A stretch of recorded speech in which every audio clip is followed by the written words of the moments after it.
Hi hello welcome back to my channel Aadya river creations. ఈరోజు మనం thread loading కానీ beads లోడింగ్లో కానీ first మనం పైపింగ్ థ్రెడ్ని లోడ్ చేసాం కదా, దాంట్లో ఫస్ట్ పైపింగ్ థ్రెడ్ని ఫిక్స్ చేయాలంటే ఈ స్టిచ్ అనేది మనకి మెయిన్ యూజ్ అనమాట.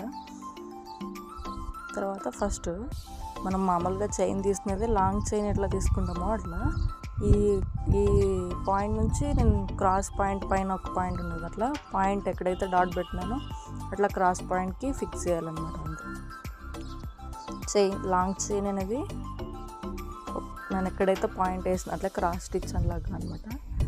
ఈ పాయింట్ నుంచి పైన ఉన్న పాయింట్కి, పైన పాయింట్ నుంచి కింద ఉన్న పాయింట్కి అటు క్రాస్గా స్టిచ్ చేసుకోవాలన్నమాట.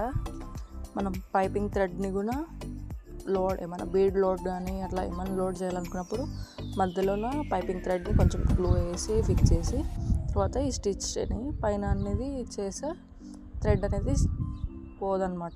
గమ్ము కంటే గట్టిగా ఉంటుంది అనమాట ఈ స్టిచ్ దానిపైన వేసి. ఎట్లా వేయాలో బాగా క్లియర్గా ఎక్స్ప్లెయిన్ చేస్తాను. లాస్ట్లో ఎండ్ నాట్ వేసి దాన్ని కంప్లీట్ చేస్తే అయిపోయింది. సబ్స్క్రైబ్ చేసుకోండి.